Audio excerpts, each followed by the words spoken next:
to the final song from the first Bon Jovi album. So this is the life lessons in Bon Jovi songs, and we're doing, you know, album by album, song by song, and we're at the first album.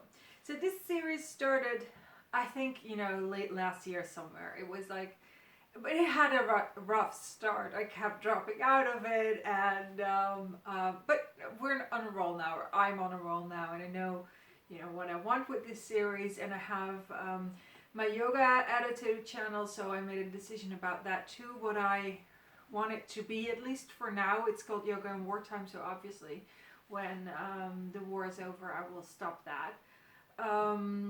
And it will, you know, turn into something else. But, you know, I added yoga to the channel, and today I filmed my first videos for my Dutch yoga channel. I had, you know, now have clarity about that as well.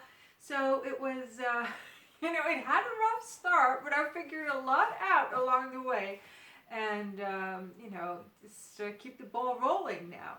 So, the final song from the first album, which you should not call the first album because Madonna's first album is called the first album, but from their self-titled album,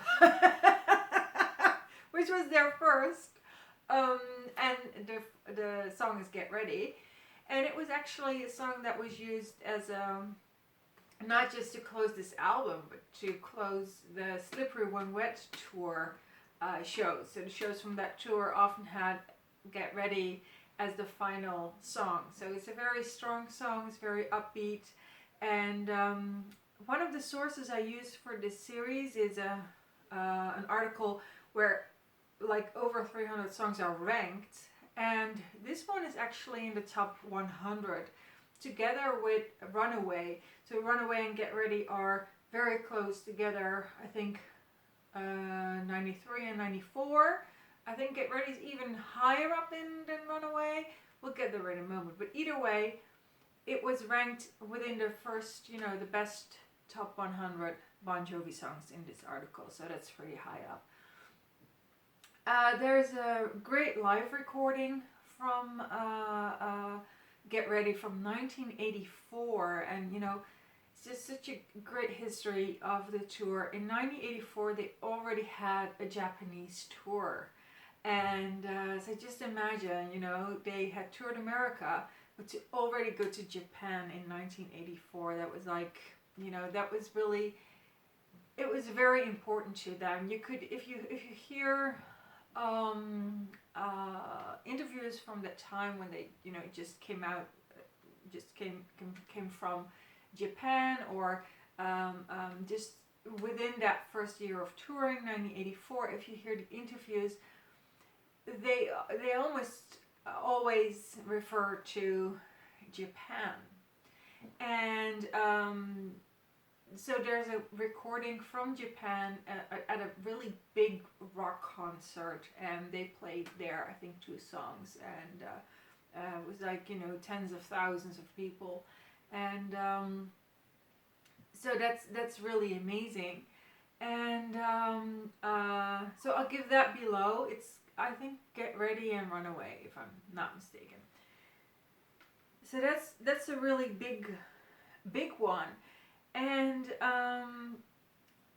in the interviews, when I heard the band, and in particular Jon Bon Jovi, speak about their time in Japan, you know, how it was, you know, how they experienced to perform there, and you can just feel that it was overwhelming, that it was something that they did not have on, you know, in Europe or in America, that the response was overwhelming, that they were really big superstars there. They reached a whole new level, and I think that helped them to kind of up their game, or to start seeing themselves more as stars. Another recording I want to point out is a recording that was posted late last year, and it is from a band where Jon Bon Jovi and David Bryan played in. It's from 1978, and they play covers, but it's a recording from 1978. I have all the, I'll give you the link in below. I'm going somewhere with this story, as I always do. The band was called Atlantic City Expressway, and it's live at the Fast Lane, New Jersey, 1978. It's I think eight songs or something, and they're all cover songs. Half of them are Bruce Springsteen songs, and the other ones are, I forgot, but they're also all from one band. I forgot, I'm sorry. But you can check the description box of this video or audio recording from 1978. If you listen to that video, 1978, and I've said this again in this series, it is no coincidence that Bon Jovi became the band of the 80s. It is no coincidence that they made it then and, are still around today. And it doesn't have anything to do with, like looks or superficial things. They're just really professionals. And when you hear their cover band stage, basically, the quality is already there.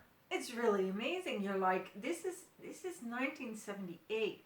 By the time the album came out, 6 years later, 1984, they had been doing this, like David and John had been doing this together for 6 years. They were seasoned musicians.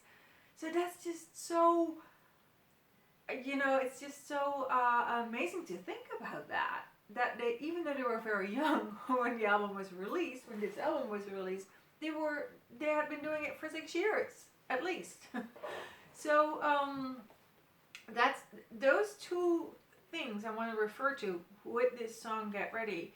First of all, that 1978 recording where you can hear that they were getting ready already in 1978. They'd been getting ready for 6 years.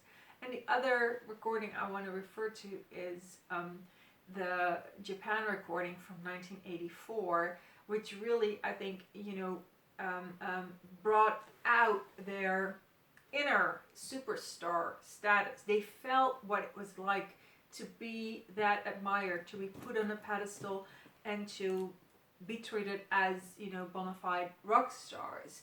And so I think, when you put those two together and the way they talked about Japan afterwards, they had really grown into their persona, into their status as a rock band. So if you put those things together, the fact that they had been getting ready for 6 years, and the fact that they had a chance to play Japan, which really, propelled them to superstar status. I think that's a really beautiful story to end this album with. So even though this would not be their biggie, and even though the second album would not be their biggie either, and it would take until 1986 until Slippery When Wet came, and they became really did I say Slippery When Wet? Well, that was what I was supposed to say. So it would take another 2 years to make their big album, Slippery When Wet. and yet, it was all there in 1984. It was all ready in 1984, and you can see the signs, and you can trace it back into history and say it was already there in 1978. And I think that's just so incredibly powerful. And so what I'm going to do now is read the description from this article that is one of my two biggest sources for this series, because it basically says, it states the same thing as I just did. Yeah, so 84 no, 94 is Runaway, 93 is Get Ready. So in the, the list of all the songs, Bon Jovi songs ranked, Get Ready is even higher up than Runaway. And it, has a really great way of describing the energy of Get Ready. Guitars roar like engines in a firestorm on the closing song of their self-titled debut album. Critics of Bon Jovi obviously look past the exuberance they brought to every song. Yes, so true. There is a reason why this full-fledged rocker closed many shows on the Slippery When Wet tour. So that's their description of the song Get Ready. And yeah, critics looking past the exuberance they brought to every song.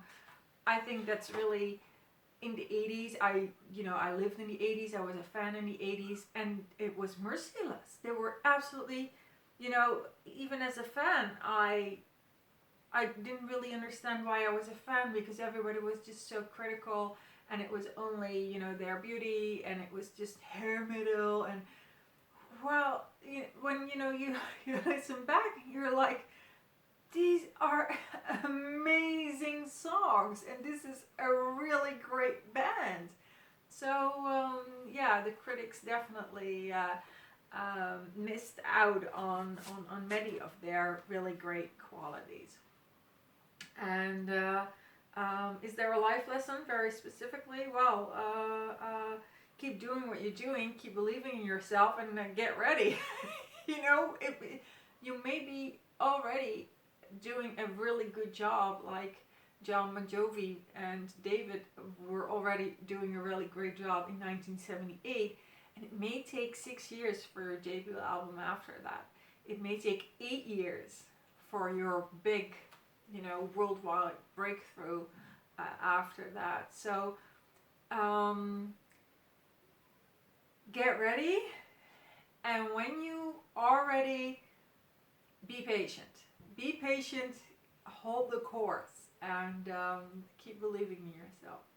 Okay, so that was the wrap up of this very first Bon Jovi album. Tomorrow I'll be back with the first song from the Fahrenheit album. And it's In and Out of Love. So see you then. Bye.